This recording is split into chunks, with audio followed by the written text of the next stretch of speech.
Traditional Medicare. When do you want it? Now. What do you want? Traditional Medicare. When do you want it? Now. What do you want? Traditional Medicare. What do you want? One more check. Promises made. Promises kept. Promises made. Promises kept. Promises made. Promises kept. Promises made. Promises kept. Ready to go. See, I'm losing my voice already. You got this?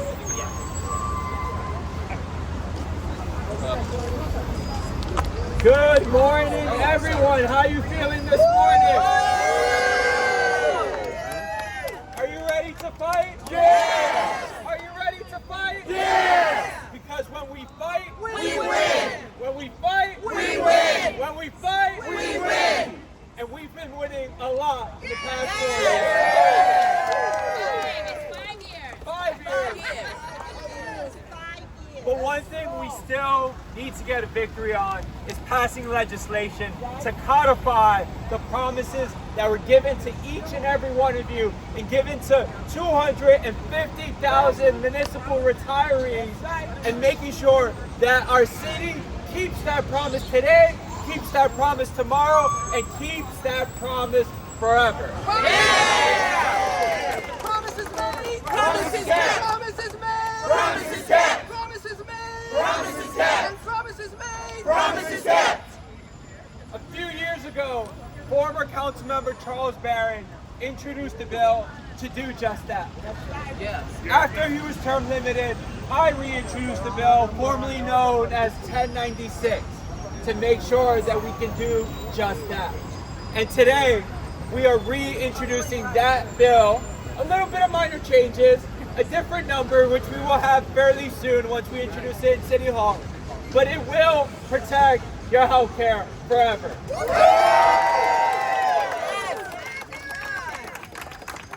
And what we see throughout this battle is that when we organize, when we advocate, when we go to the courts, when we go to the streets, we are able to change the mind of even the former mayor himself. Yes. And so when people say that this isn't possible, I have a garden to show them at Elizabeth Street Garden. But more importantly, I can show them the victories that we've been having for the past few years. Who's got the power? We have the power. Who's got the power? We have the power. Who's got the power? We have the power. What kind of power? Retiree power.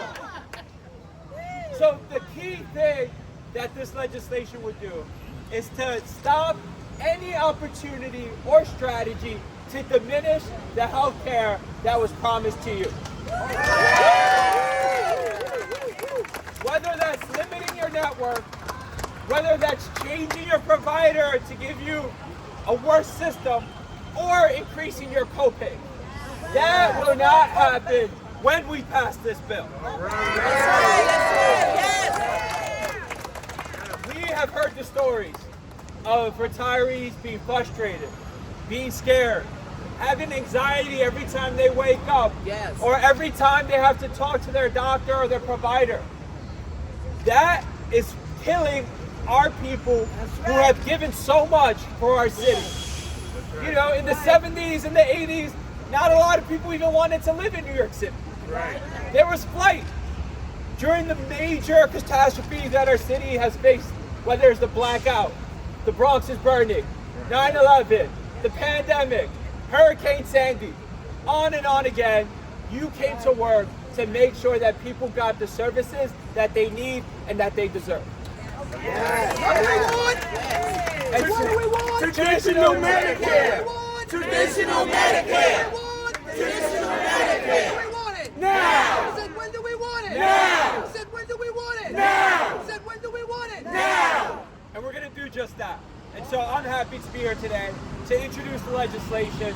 I also want to thank my colleague, Councilmember Frank Morano, who is the co-prime off the bat on this legislation. We have been having discussions with a lot of council members, and so I expect a handful of them will be signing on this week.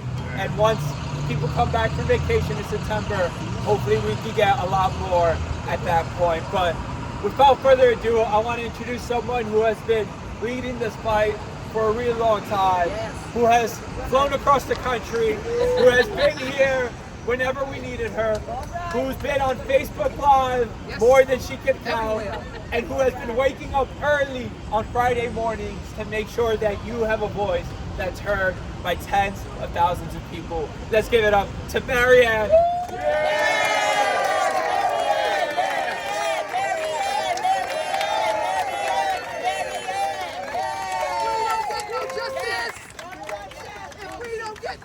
You don't get no peace.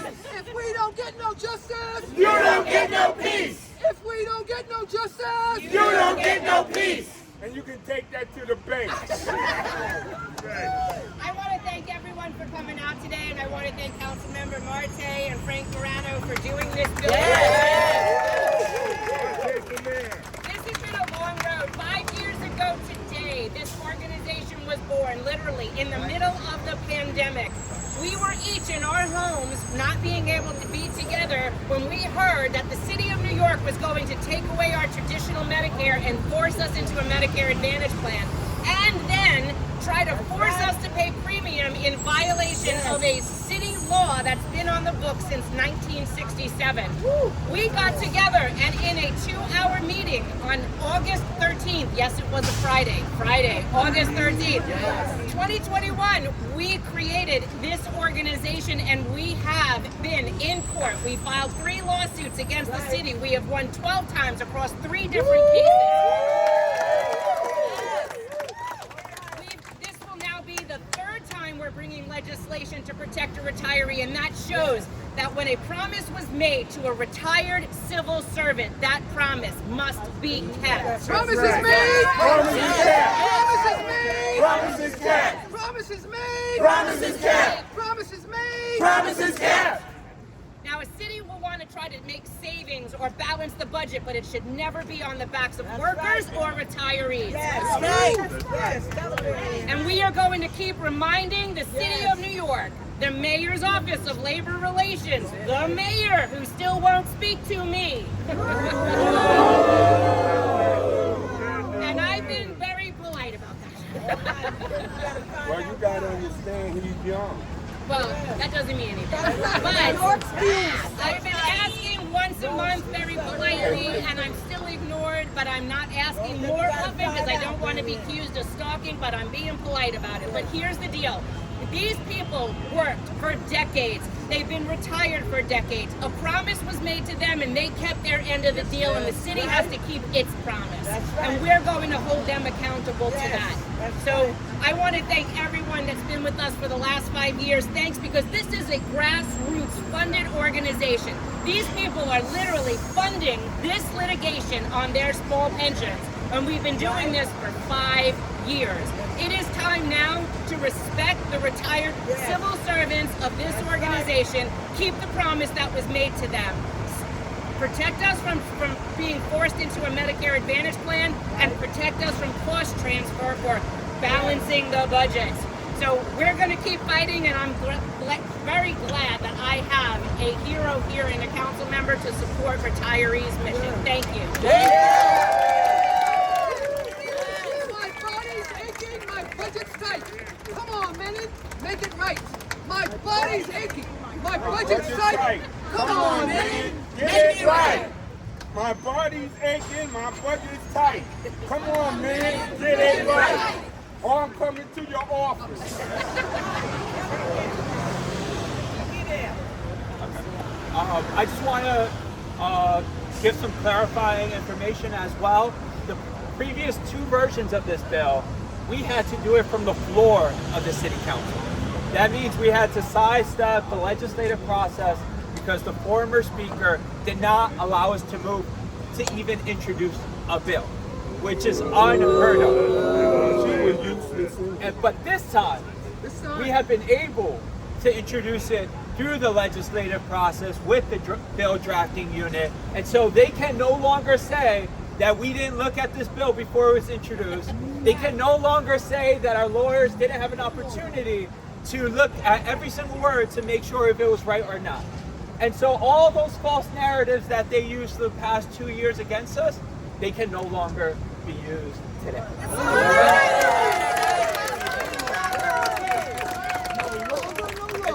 It did take a little bit longer than I wanted, but we're here today. We're ready to fight. We're ready to push this as quickly as possible to make sure that you don't spend another night tossing and turning and worrying about your own and your family's care.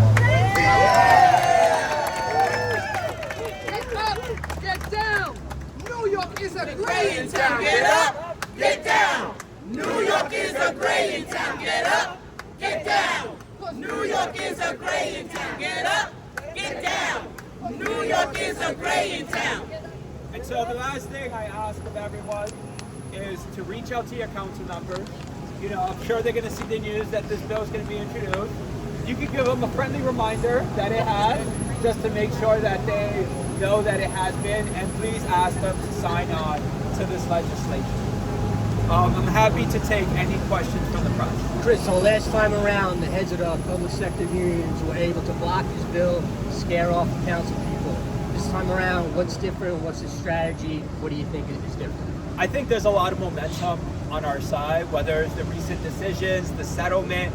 It really shows that this is a force to be reckoned with, and we're on the right side of history. You know, and on national news, when you look at previous elections, it's all about healthcare for all. It's all about making sure that people can have affordable health care. How can you go to any other rally and say, we want Medicare for all, but you can't say that these people should have the care that was promised to them? And so I think this is an opportune time when healthcare is the #1 issue, not only in our city, but in our country. And so we have to get this done. And can you just talk a little bit about the changes that were made to this bill? Yeah, so one of the major one is that we wanted to be explicit that this, when we pass this bill, their health care can't be diminished from when it was promised to them. And so I think that's the core thing, because even though this mayor has promised that they're not going to go to Medicare Advantage, there's a lot of other ways to make it harder for people to receive care. One way we see is through copay. The increase of copays make it really hard for fixed income seniors to continuously pay and pay and pay every single visit. And so we want to make sure that we can close any type of loophole by defining that language in the bill. And we've been joined by our co-prime sponsor, the amazing, the fabulous Councilmember Frank Morano. We don't get no justice. You don't get no peace. If we don't get no justice, you don't get no peace. If we don't get no justice, you don't get no peace. Well, we want justice and peace. Yeah, so I want to say thank you to Councilmember Marte, thank you to our incredible leader, Marianne Pizzatola, but more important, thank you to all the retirees for being out here. I'll say one thing I've learned about this retirement business is apparently starting these press conferences and rallies at 9:30, retirement doesn't mean sleeping in. So good for you all for being here. Before I say anything about the legislation that we're introducing today, which is important for all the reasons Councilmember Marte cited, I want to congratulate Marianne and the New York City Organization of Public Service Retirees, the retirees who brought this case and their attorneys on a tremendous victory, $53 million. That's my girl. More than 250,000 elderly and disabled city retirees are set to receive refunds for copays that they were charged. That's $53 million going back where it belongs, in retirees' pockets. And I think there's an important lesson for those of us that work here at City Hall. For years, retirees were told in one way or another this was complicated, that the numbers were the numbers, that the experts knew better, that everybody should just accept what was happening. Well, apparently the retirees had a pretty good calculator, because they organized, they went to court, they kept fighting, and they won. When we fight, we win. Marianne, congratulations. You and everybody standing with you have demonstrated something that City Hall occasionally needs to be reminded of. Retired does not mean retired from fighting. Because when we fight, we win. I didn't discover this issue when I got elected. Before I had a vote in the city council, I had a microphone on the radio, and I used it. When I was on the radio, I talked with Marianne and others. I talked about what the city was trying to do to its retirees. I interviewed people about it. I complained about it, probably complained about it at greater length than some listeners would have preferred. Then I got elected to the city council so I could finally do something more productive than complain on the radio. I could vote, I could sponsor legislation, and I did. I supported the previous version of this legislation during my first 5 months in the council, and today I'm proud to stand with Councilmember Marte and my colleagues as we introduce a new version and continue this fight. Because underneath all the actuarial tables, insurance terminology, and government jargon, this is actually very simple.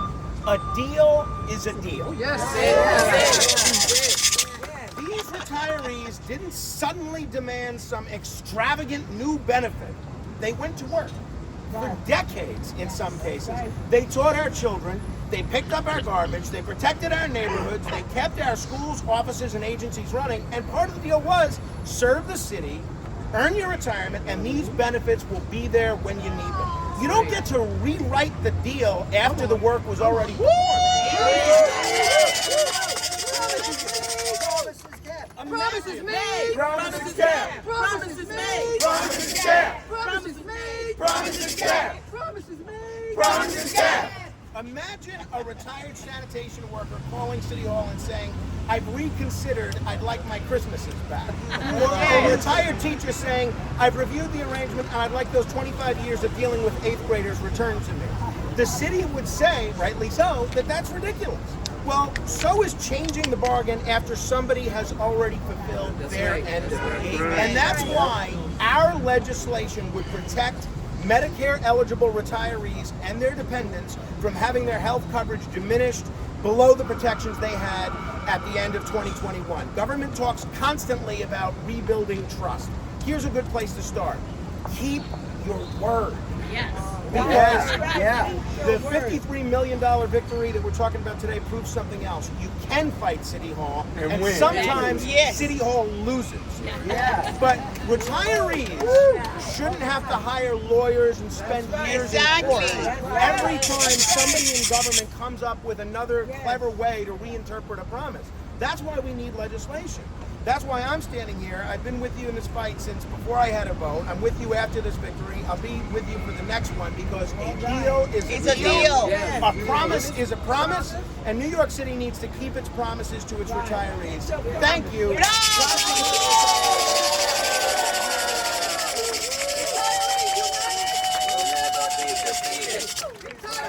United, we'll never be defeated. Retirees, United, we'll never be defeated. retirees. United, we'll never be defeated. And to close out today, we're going to have a few words from the amazing fighter who just came here today. Let's give it up for Evie.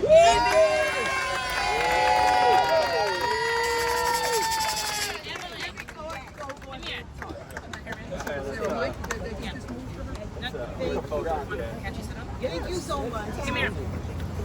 Who's got the power? We have the power. Behind the power. Retiree Who's power. got the power? We have the power. Behind the power. Retiree power. Who's got the power? What kind of power? You want to say something? Yeah. Say something. No problem.